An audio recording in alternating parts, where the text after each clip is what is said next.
교회 나오던 어느 고등학생이 자동차를 훔치다가 잡혀서 소년원에 갇히게 되었습니다. 그 목사님이 소년원에 가서 그를 위로하면서 이렇게 말했습니다. 이곳에서 내가 나오면 내가 힘닿는 데까지 널 도와주마 하고 이렇게 말했더니 이 녀석이 이렇게 대답하더랍니다. 목사님, 자동차 훔치는 것이 그렇게 쉽지 않아요. 목사님은 설교나 열심히 하세요 라고 말하더랍니다. 누구를 위로한다는 것이 참 쉬운 일이 아닙니다. 여러분, 위로가 뭐라고 생각하십니까? 작가 정철은 그의 책 내 머리 사용법에서 위로에 대해서 이렇게 말합니다. 아래로 처진 어깨를 위로 올려주는 일, 아래로 숙인 고개를 위로 들게 하는 일, 따뜻한 손만 있으면 누구나 할 수 있는 일, 영어로는 up. 재미있는 표현이죠. 지난 2009년도 6월달에 있었던 쌍용 자동차 해고, 우리 2,646명이나 한꺼번에 해고당했습니다. 일 있고 나서 2년 안에 20명이 넘는 해고 노동자들이 자살을 했거나 급작스럽게 생명을 잃게 되었습니다. 그때 한 자살한 노동자의 그 아내가 천상으로 자기 남편에게 쓰는 편지 가운데 이런 대목이 있습니다. 그래도 내게 한 번이라도 기대나 보지 그랬어요, 여보. 스스로 목숨을 끊은 사람, 오직 아팠으면 오직 힘들었으면 목숨을 끊었겠습니까마는 그래도 안타까움과 아쉬움이 있었다면 왜 아내에게조차도 안기지 못했을까? 왜 아내의 위로조차도 기대하지 않았을까?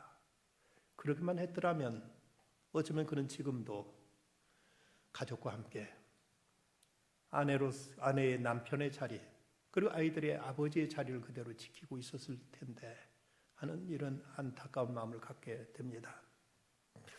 우리가 위로한다는 것, 이건 때론 말 한마디 없어도 가능할 수 있습니다. 때로는 아픔 겪고 있는 이 옆에 앉아주는 것만도, 그의 손을 꼭 잡아주는 것만도, 어쩌면 그의 아픈 사정을 들어주는 것만으로도 한 생명을 살릴 수도 있습니다. 우리는 때로 어떤 공동체에 대해서 또는 정의에 대해서, 진리에 대해서 어떤 담론을 얘기하기도 합니다. 하지만 이것이 전체에 대한 또는 상대방에 대한 배려와 따뜻한 관심이 없는 하나의 어떤 구두선에 그친다면 그것은 상대방을 위로하거나 공동체를 세우기보다는 오히려 가슴에 비수를 꼽는 이런 흉기가 될 수도 있고 다른 사람에 무서운 상처를 줄 수 있는 이런 매서운 칼이 될 수도 있는 줄 압니다. 우리가 다른 사람을 위로한다는 것 결국 쉬운 일은 아니지만 어쩌면 그로 하여금 혼자 아파하고 있지만은 않다는 것을 느끼게 할 수 있다는 것, 이것이 위로한 자의 가장 중요한 자세라고 여겨집니다. 요즘 코로나19의 장기화로 인해서 집콕하는 사람들이 점점 늘어가고 있습니다. 집에 콕 들어박혀서 바깥 출입조차도 못하면서 답답함과 우울증으로 인해서 소위 코로나 블루라는 이런 신종 이제 용어가 생기고 이런 우울증으로 많은 사람들이 시달리고 있다고 합니다. 사회적인 거리두기로 해서 이로 인해서 이전에 이승만 대통령은 뭉치면 살고 흩어지면 죽는다고 했는데 요즘은 오히려 뭉치면 죽고 흩어지면 산다는 말이 통할 만큼 이런 살벌한 세상이 되어버렸습니다. 이럴 때 방역 전문가들은 말하기를 마음이 무너지면 몸도 함께 무너진다. 그러기에 물리적인 방역 이상으로 심리적인, 정신적인 방역이 더 중요하다고 이렇게 조언을 하기도 합니다. 우리가 서로 자주 만나진 못할지라도 전화로라도 서로를 위로하고 격려하면서 따뜻한 형제를 우리는 결코 잃지 말아야 될 것입니다. 오늘 말씀 보면 본문 3절부터 7절까지 불과 4절 사이에 거기에 위로라는 말이 무려 10번이나 반복되고 있습니다. 그래서 고린도후서를 가르쳐서 위로의 복음 또는 위로의 서신이라는 이런 별명까지 생기게 되었습니다. 우리가 살아가고 있는 이 땅의 인생 속에는 이 고통이라는 것은 삶의 한 부분으로서 우리가 예수 그리스도를 믿는다고 해서 우리에게도 결코 면제되거나 제외되지는 않는다는 사실을 우리는 경험하고 있습니다. 우리가 살아가는 삶의 많은 현장 속에서 이런저런 많은 고통과 우리는 어려움을 우리는 겪고 있습니다. 문제는 우리가 그런 그리스도인 때문에 이런 것으로 면제되는 건 아니지만, 그러나 이런 어려움을 통해서 하나님의 위로와 하나님의 깊은 사랑을 체험할 수 있게 되고, 그리고 우리가 받은 사랑을 통해서 우리는 또 형제를 세워줄 수 있는 저보다 성숙한 믿음으로 이어질 수 있다는 사실을 성경은 우리에게 가르쳐주고 있습니다. 오늘 말씀을 통해서 우리 고난 중에 있는 우리에게 하나님 베푸신 은혜는 무엇이며, 그럴 때 우리는 또 어떻게 대처해야 될 것인가를 몇 가지 사실을 통해서 배우게 됩니다. 먼저 오늘 말씀을 통해서 성경이 가르치고 있는 진리는 하나님은 자비와 위로의 하나님이시로 우리의 고통당하는 자에게 찾아오셔서 우리를 위로해 준다고 말씀합니다. 오늘 말씀 3절 찬송하리로다. 그는 우리 주 예수 그리스도의 하나님이시요 자비의 아버지시요 모든 위로의 하나님이시라고 이렇게 말씀하고 있습니다. 여기서 자비라는 말은 히브리어로 라함밈이라고 하는데, 이 말은 자궁을 나타내는 레헴이라는 단어에서 유래된 것입니다. 그래서 자비라는 이 뜻 속에는 마치 어머니가 태아를 그 품속에 몸속에 안고 있는 것처럼 거기 모든 생명을 공급하고 양분을 공급하고 그리고 따뜻한 체온으로 감싸듯이, 바로 이 자비라는 말 속에는 이런 하나님의 뜨거운 사랑, 우리에게 생명과 위로와 소망을 안겨주는 이런 하나님의 사랑이 담겨있는 이런 의미를 가지고 있습니다. 그리고 여기서 위로의 하나님이라고 했는데, 위로라는 말 헬라어로 파라칼레오라는 단어인데, 파라라는 말은 이제 곁으로라는 뜻이고 칼레오라는 말은 부른다는 뜻입니다. 곁으로 불러서 함께 한다는 이런 의미가 있고, 그런가 하면 영어로는 컴포트라고 해서 이것은 함께라는 뜻의 com과 그리고 라틴어의 그 포르타레라는 단어가 변형된 포트라는 단어가 합성돼 가지고 고통받는 사람과 함께하여 고난을 이기는 힘을 공급한다는 이런 뜻을 가지고 있습니다. 그래서 하나님은 우리의 고통의 현장에 찾아오셔서 우리와 함께 해주시고, 그리고 하나님께서는 우리에게 힘을 북돋워 주신다는 이런 의미를 가지고 있는 것, 이것이 바로 위로가 가지고 있는 단어의 의미입니다. 우리가 누구를 위로하는 것이 결코 쉽지 않지만, 그래도 고통당하는 사람 곁에 찾아가 그와 함께 해주는 것, 말없이 그 얘기를 들어주는 것, 그리고 우리가 손을 내밀어 그의 힘들어하는 손길을 붙잡아주는 것, 이런 일들을 통해서 위로의 역사는 얼마든지 이루어질 수 있다고 믿습니다. 미국의 작가이며 유명한 연사인 레오 버스카 글리아는 어떤 그 대회에서 심사를 맡는 역을 이제 감당했던 적이 있었습니다. 그런데 그 대회는 남을 가장 잘 생각할 줄 아는 이런 아이를 뽑는 이런 대회였습니다.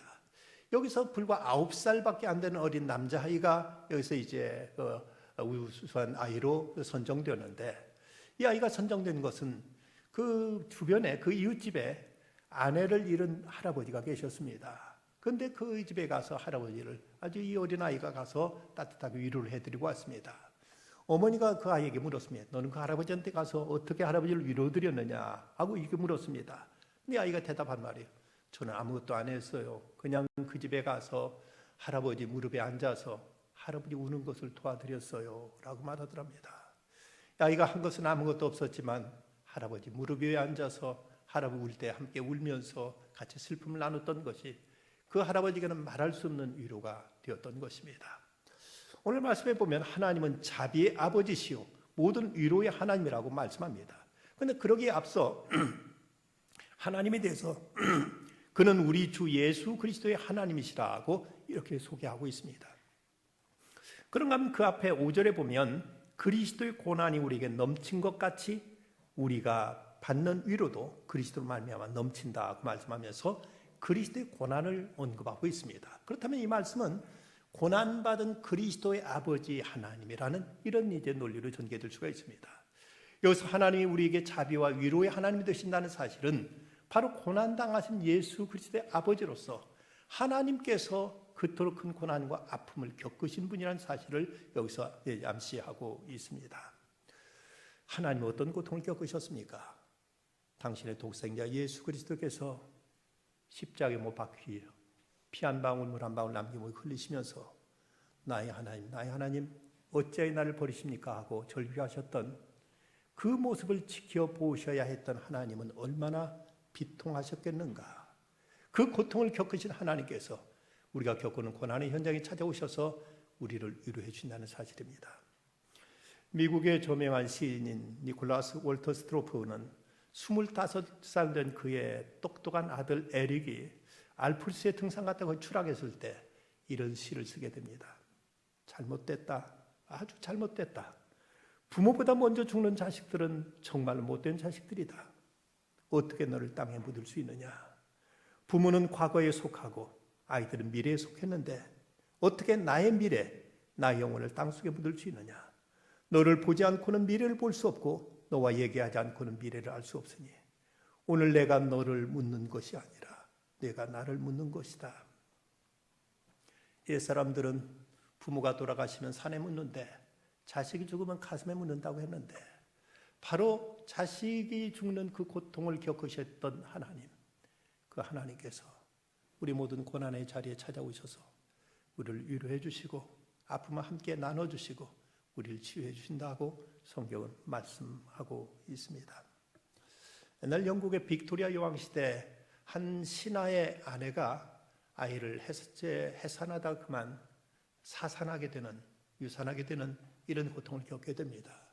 이로 인해서 몹시도 그 여인은 상심했고 시리와 슬픔 속에서 헤어나지 못하고 있었습니다. 그런데 그때 빅토리아 여왕이 찾아와서 병사의 그녀를 만져주면서 한마디 하고 간 것이 그 여자로 하여금 회복될 수 있는 전기를 마련해 줍니다. 도대체 여왕께서 무슨 말씀하셨느냐고 묻자 이 여인이 이런 대답을 합니다. 여왕은 제 손을 잡고 꼭 한마디 말을 하셨습니다. 당신의 마음을 어떤지 내가 알아요. 그 말이 전부였습니다. 그런데 그 순간 저는 여왕 폐하께서 얼마 전에 나처럼 유산한 것을 기억해냈습니다. 그리고 그것이 여왕께 나 같은 여인을 찾아온 이유임을 깨달았습니다. 제가 그분의 손을 잡고 있는 순간 이 고난은 나 혼자만의 것이 아닌 것을 알게 되었습니다. 그 순간 이상하게 제 가슴을 죄고 있던 고통이 저에게서 떠나갔답니다. 라고 이렇게 대답합니다.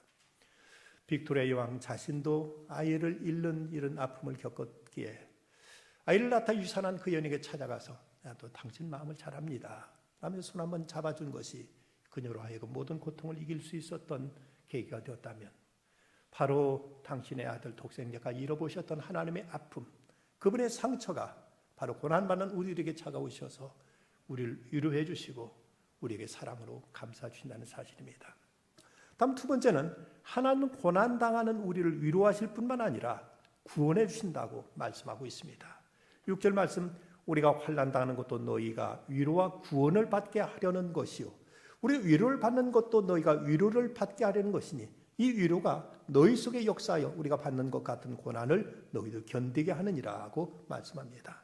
여기서 위로와 구원을 받게 한다고 말씀했는데 그런데 여기서 구원이란 말은 헬라어로 소테리아라고 해서 일반적으로는 우리들이 영원히 죄산받고 우리가 천국에 가게 되는 것, 이것을 구원이라고 말합니다. 하지만 여기서 이 구원은 비단 우리들이 영혼의 문제만 국한되지는 않습니다. 현실적으로 부딪히는 모든 우리들의 육체적인 고통과 그리고 어려운 상황에서 건진받는 것, 이것을 모두 다 총괄해서 성경은 구원이라는 단어로 쓰여지고 있습니다. 시편 27편 1절 말씀 보면 다윗이 이렇게 노래합니다. 여호와는 나의 빛이요 나의 구원이시니 내가 누구를 두려워하리요. 여호와는 내 생명의 능력이시니 내가 누구를 무서워하리요.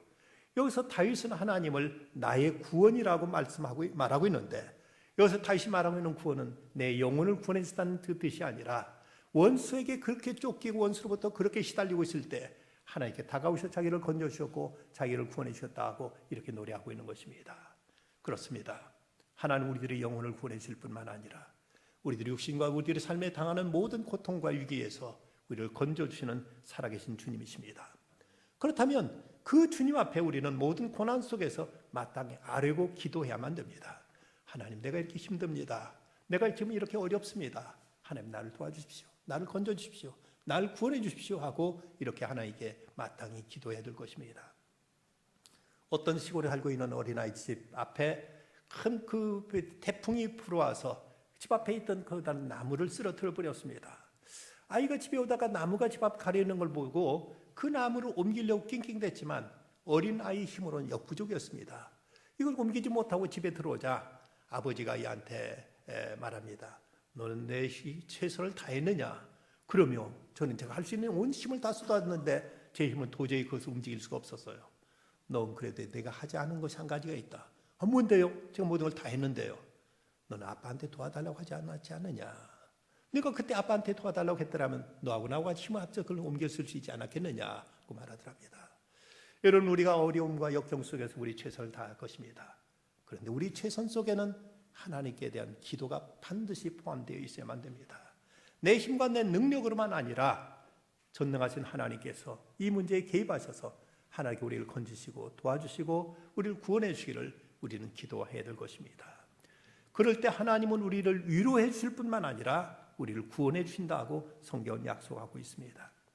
유병국 선교사가 쓴 책 김치 선교사 땅끝까지 런런런이라는 그 책에 이런 간증을 하고 있습니다. 어느 아내는 머리가 아프다는 말을 자주 했다.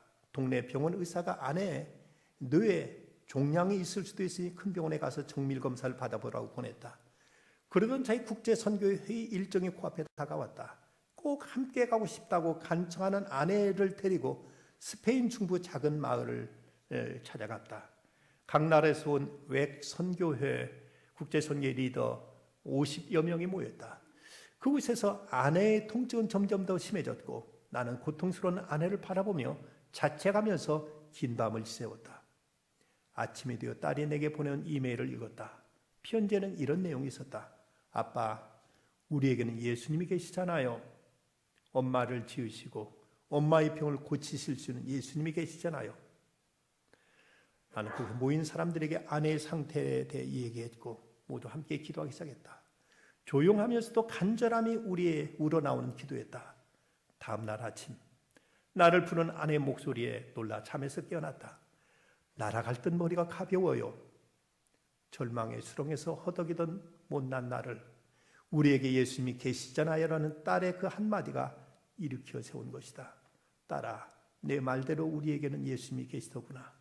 스페인 외딴 시골 동네 사우다드 레알의 초라한 수려한 골방에서도 우리와 함께 계시더구나. 하나님은 어느 곳에서나 그분의 자녀를 긍휼히 여기시고 건지시며 위로해 주시는 분이시다. 그렇습니다. 하나님은 우리에게 찾아오시고 우리들의 아픈 마음을 위로해 줄 뿐만 아니라 하나님은 오늘도 전능하셔서 당신께 도움을 구하고 당신에게 구원을 아뢰는 성도들에게 찾아오셔서 그 당신의 자비하신 손길로 우리를 치유하시며 우리를 건지시며 우리를 구원해 주시는 살아계신 하나님이십니다. 이어서 하나님 말씀하기를 환난 중에 있는 사람들을 위로하시는 하나님께서 이제 그들이 받는 그 위로를 가지고 또 다른 사람들을 위로하라고 이렇게 말씀하고 있습니다. 4절 말씀, 우리의 모든 환난 중에 우리를 위로하사 우리 하여금 하나님께 받는 위로로서 모든 환난 중에 있는 자들을 능히 위로하게 하시는 이시로다. 하나님이 고난당한 사람들에게 찾아갈 저들을 위로해 주십니다. 그리하여 저들을 회복시켜 주시고 저들을 다시 일어서도록 도와주십니다. 그런데 이제 이렇게 하나님께로부터 위로받은 성도들은 다른 또 상처받은 사람들, 다른 고통당하는 사람들, 더 힘들어하고 혼자 어찌할 바 모르는 사람들에게 찾아가서 위로해 주라고 이렇게 말씀하고 있습니다. 오늘 성경 말씀을 유심히 보면 여기 고난 또는 환난이라는 뜻을 가진 단어가 3번씩 6번이 나오고 있습니다. 그리고 또 하나 여기서 위로라는 단어는 무려 10번이 등장합니다. 그런데 이것보다 더 많이 나온 단어가 하나가 있다면 우리라는 단어로서 11번이 나오고 있습니다. 여기서 우리라는 말이 이렇게 강조되고 있는 걸 보면 바로 이 고린도 교회 안에는 많은 고난이 있었고 아픔과 상처가 있었습니다. 그럼에도 불구하고 우리라는 이 공동체 안에서 서로 위로해주고 서로 붙들어주고 서로 세워주면서 공동체 안에 위로의 역사가 있기를 바울은 기대하면서 우리라는 표현을 쓰고 있습니다. 바울 스스로가 말할 수 없는 고난 속에 힘들었던 것을 그는 고백합니다. 8절 말씀, 형제들아 우리가 아시아에 당한 환난을 너희가 모르기를 원하지 아니하노니 힘에 겹도록 심한 고난을 당하여 살 소망까지 끊어지고 우리는 우리 자신이 사형 선고를 받은 줄 알았으니 이는 우리로 자기를 의지하지 말고 오직 죽은 자를 다시 살리시는 하나님만 의지하게 하심이라 말씀합니다. 우리라고 하는 고린도 교회의 고난에 대해 얘기하면서 우리의 위로에 대해서 그는 고백하고 있습니다. 우리가 지금 이렇게 고난받고 있지만 우리는 서로 위로해 줄 수 있는 이런 공동체, 이런 지체로서 우리는 함께하고 있다는 사실을 여기서 상기시키고 있습니다. 우리가 지금 살고 있는 이 시대는 극도의 개인주의가 팽배해져 있는 상태의 이런 시대를 맞고 있습니다. 그래서 이웃이 어떤 어려움에 대해서는 나 몰라라고 나와 상관없는 일에 대해서는 전혀 관심을 쏟으려고 하지 않습니다. 이러다 보니까 신앙생활을 하면서도 그저 주일 낮 예배 한번 잠깐 참여할 뿐 더 이상 교회 어떤 일에도 관여하거나 함께 참여하지 않고 그냥 혼자만 교회 예배를 오가는 사람들이 점점 늘어나고 있는 이런 시대를 우리는 맞고 있습니다. 그런데 이런 분들이 제일 당황하게 되는 것은 어떤 큰 위기를 만났을 때, 초상을 당하든지 질병을 당하든지 사고를 당하든지 했을 때 어떤 누구로부터 도움받기 어렵다는 이런 위기에 처하게 된다는 사실입니다. 하지만 이런 인생의 고난 가운데서 당당하게 믿음을 승리하는 사람들을 보면 그들은 주변에 함께 위로해 줄 수 있는 위로의 공동체를 지니고 있습니다. 열심히 함께 교회 구역활동, 봉사활동, 선교활동에 참여하면서 다른 사람이 없고 힘들 때 가서 도와주고 위로해주고 격려해줬던 까닭에 자기가 어렵고 힘들 때는 찾아와서 또 위로해주는 그런 지체들을 통해서 힘을 얻고 다시 일어서는 모습을 우리는 쉽게 찾아볼 수 있습니다. 제 친구 목사님 중에서 학교 교목으로 지냈던 분이 있는데 오늘 그 친구 목사님이 저한테 전화하기를 그 교회에서 장례 지낼 때는 장례 예배는 어떻게 지내느냐고 묻는 것이었습니다. 아니 그 학교 교목이 무슨 장례 지낼 일이 있다고 그 장례 절차를 묻느냐고 물었더니 제자 중에 한 아이가 자기한테 도움을 요청했는데 아버지가 교회에 등록하지 않고 이 교회 저 교회를 떠돌아다니시다가 그만 덜컥 병으로 돌아가셨는데 장례를 치러야 되는데 장례를 어디다 부탁할 교회가 없어서 학교 교목인 자기한테 도와달라고 요청왔다는 겁니다. 그래서 가서 장례를 집례해줘야 될 텐데 한 번도 해본 적이 없으니 어떻게 하면 좋느냐고 저한테 묻는 것이었습니다. 여러분, 교회 등록하지 않고 그냥 이곳저곳 편하게 곳곳 다니면 쉽고 부담 없을지 모릅니다. 하지만 내가 어려움과 위기 가운데 있을 때 아무도 내 곁에서 나를 잡아줄 사람이 없고 나를 위해 기도해 줄 사람이 없고 내게 위로와 힘을 줄 사람이 없다는 사실을 우리는 잊지 말아야 될 것입니다. 가냘픈 몸으로 세계 많은 어렵고 힘든 사람들을 끌어안고 저들을 위해 사랑을 쏟았던 마더 테레사가 미국을 방문했을 때 한 부유한 이런 환경에서 사는 것을 보이는 한 여인이 찾아와서 자기의 어려움과 아픔을 얘기합니다. 요즘은 도무지 삶에 어떤 의욕이 없습니다. 어제가 그제 같고 오늘이 어제 같고 늘 똑같이 반복되는 생활 속에서 왜 살아야 되는지 삶의 이유조차도 깨닫지 못하겠습니다. 차라리 죽는 것이 낫지 않을까 하는 생각조차 듭니다. 하고 자기의 어려운 사정을 하소연합니다. 그저 이때 마더 테레사가 그녀에게 한 말은 인도로 오십시오 라고 단도직입적으로 이렇게 말합니다. 그러면 어떻게 사는 것이 진정 보람이 있고 가치 있는 삶인지를 가르쳐드리겠습니다. 그런 말을 이렇게 던지자 한편 당황스럽기도 하고 뭔가 이제 부담스럽기도 했는데 마땅히 달리 어떤 대안이 없었던지라 그냥 마더 테레사가 얘기한 대로 그대로 비행기를 타고 인도까지 갔습니다. 가서 테레사가 사역하고 있는 그 사랑의 집에 방문했더니 얼마나 많은 사람들이 죽어가고 있고 힘들어하고 고통스러워하고 있는데 그들을 위해서 그 노구의 테레사가 온갖 사랑과 정성을 다 쏟는 모습을 보고 가만히 지켜볼 수가 없었습니다. 자기도 나서서 그들을 어루만져주고 그들을 치료해주고 그들을 위해서 보살피면서 사랑을 쏟았습니다. 얼마 동안 그러고 났더니 놀라운 것은 자기 안에서 참된 보람과 어떤 삶의 이유를 발견하게 됩니다. 아, 이것이구나. 산다는 것이 이것이구나. 그동안 나밖에 몰랐고 나 자신만 위해 살면서 어떤 삶의 보람도 가치도 몰랐는데 누군가를 위해 내가 봉사할 수 있고 누군가를 위해서 내가 쓰여질 수 있다는 사실이 바로 이것이 살아가는 이유구나 하는 걸 깨닫고 이 여인은 모든 문제가 깔끔하게 해결되었습니다. 그러면서 테레사에게 이렇게 말합니다. 수녀님의 뜻을 이제 알겠습니다. 자기가 해야 할 일을 발견하여 그것을 힘쓰는 것이야말로 인생의 진정한 의미라는 것을 깨달았습니다. 라고 이렇게 말하더랍니다. 교회는 천국의 모형이라고 이렇게 얘기하지요. 우리가 하나님 앞에 예배 드릴 때 아무도 없는 곳 홀로 예배 드린다면 얼마나 그 예배가 쓸쓸하고 적적한 예배가 되겠습니까? 하지만 우리 곁에 누군가 같이 예배 드릴 수 있는 지체가 있다는 것, 이건 분명 축복입니다. 더불어 함께 하나님을 찬양하고 함께 기도하고 함께 하나님의 거룩한 사역을 위해서 손을 맞잡을 수 있는 형제가 있고 지체가 있다는 것은 이것이야말로 우리에게 주신 큰 축복이 아닐 수가 없습니다. 베이브 루스라면 미국의 그 유명한 홈런왕, 21년 동안 무려 714개의 홈런을 날린 홈런왕으로 유명합니다. 전설적인 홈런왕인데 그에게도 은퇴 때가 다가왔습니다. 그가 선수로서 마지막 출전했던 신시내티 레저와의 경기에서 그는 이미 나이도 많았고 힘도 잃었고 옛날 같은 그런 기민함도 빠져서 그 실수를 거푸 연발하게 됩니다. 저기서 공이 날라오는데 그것을 잡지 못하고 놓쳐버렸고 또 겨우 주워가 던졌는데 그동안 또 이제 자기 편 선수에게 던졌지만 거기 다른 데로 날아가는 바람에 공이 또 땅에 떨어져가지고 무려 한 이닝에 5점이나 실점하게 됩니다. 그저 관중들의 야유와 비난 소리가 이제 그라운드를 메아리 쳤습니다. 이제 이닝이 겨우 끝나고 그가 이제 자기의 그 자리를 돌아오는데 그때 더가웃으로 돌아오는데 그때 어린 꼬마아이 하나가 그 그라운드로 달려 나오더니 이 베이브 루즈의 다리를 움켜쥐고 엉엉 우는 것이었습니다. 그 모습을 보고 베이브 루즈가 그 아이를 끌어안고 안아주면서 머리를 쓰다듬어 주었습니다. 그러자 그토록 비난하고 야유하던 관중들이 일순간 침묵으로 바뀌었습니다. 그리고 어린 아이까지도 따뜻하게 끌어안아주고 이렇게 위에 높여주고 머리를 쓰다듬어주면은 이런 따뜻한 영혼을 가진 베이비 루즈, 그리고 자기가 그동안 좋아했던 이 야구 스타가 이렇게 실수를 해서 관중들로부터 조롱받고 비난받는 모습을 보고 너무 가슴이 아파서 어린 것이 달려나와서 아저씨를 끌어안아주는 그 아이의 모습, 두 영웅을 보면서 관중들은 일순 큰 감동에 젖게 되고 우리 같은 박수를 치게 되었다고 합니다. 살다 보면 누구나 상처받을 수 있고 누구나 힘들어할 수가 있습니다. 그럴 때 한 사람이라도 내 곁에 찾아와서 나를 위로해주고 격려해줄 이웃이 있다면 우리는 어떤 고난도 넉넉히 이겨낼 수 있을 것입니다. 이 해인 수녀의 우리 집이라는 이런 시가 있습니다. 우리 집이라는 말에는 따뜻한 불빛이 새어나온다. 우리 집에 놀러오세요 라는 말은 음악처럼 즐겁다.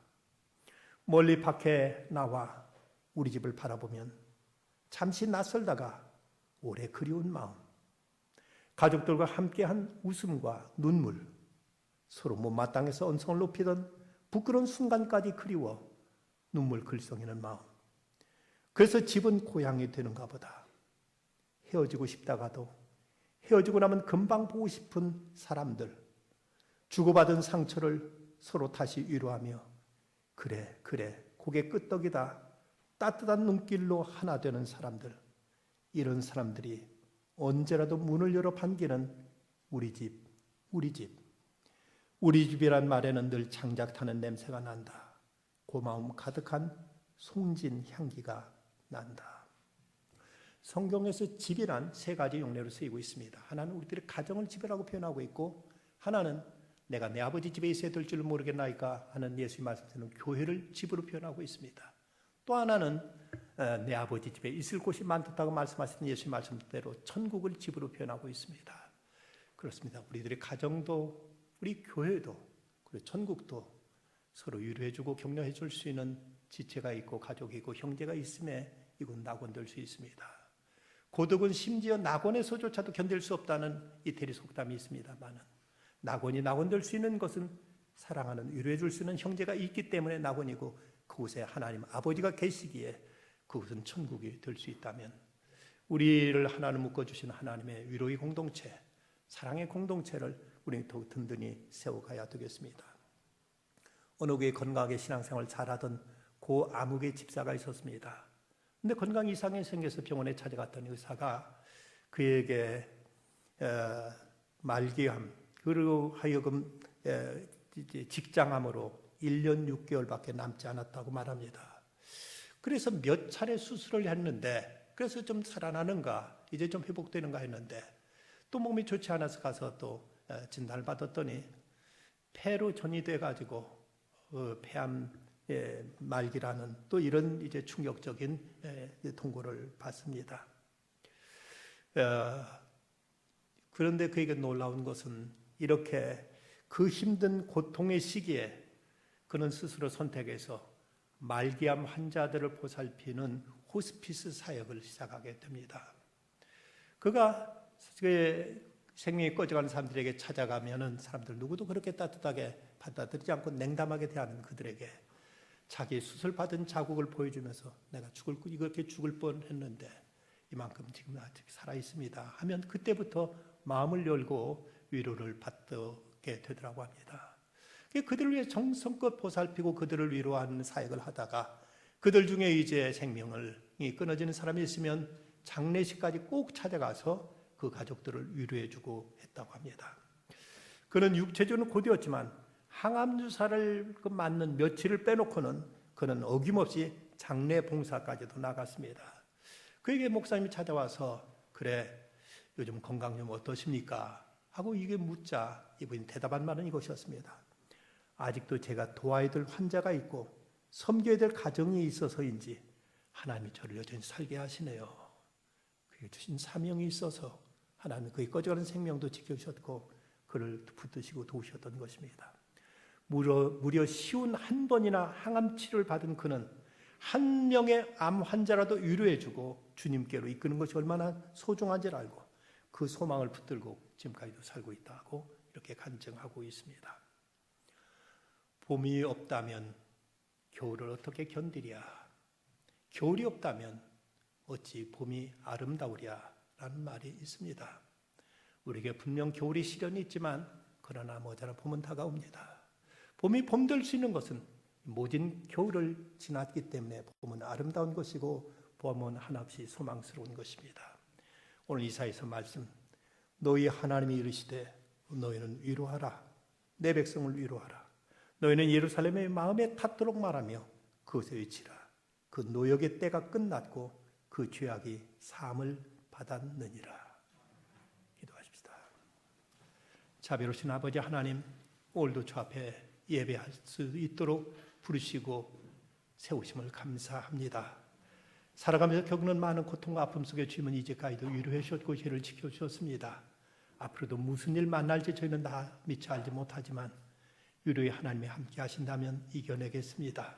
구원의 하나님이 도우신다면 다시 일어설 줄 믿습니다. 하나님 이 땅을 위로하여 주시옵소서. 아파하고 힘들어하는 이들에게 주님 찾아오셔서 저들을 다시 어루만져 주시고 일으켜 세우시사 이 고난의 긴 터널 지나 이제 밝게 동토는 새날을 향하여 힘차게 달릴 수 있는 이 땅에 되게 하여 주시옵소서. 이를 위해 애쓰고 수고하는 이들 주여 힘주시고 선을 행하다가 낙심하지 않도록 붙들어 주시옵소서. 이 땅의 어려운 교회들을 지켜주시옵시고 복음의 땅끝에 나가 사역하고 있는 주의 종들 그 사역지에서 지금 많이 어려움 겪고 있을 터인데 저들 붙잡아 주시옵소서. 예수님의 이름으로 기도드리옵나이다. 아멘.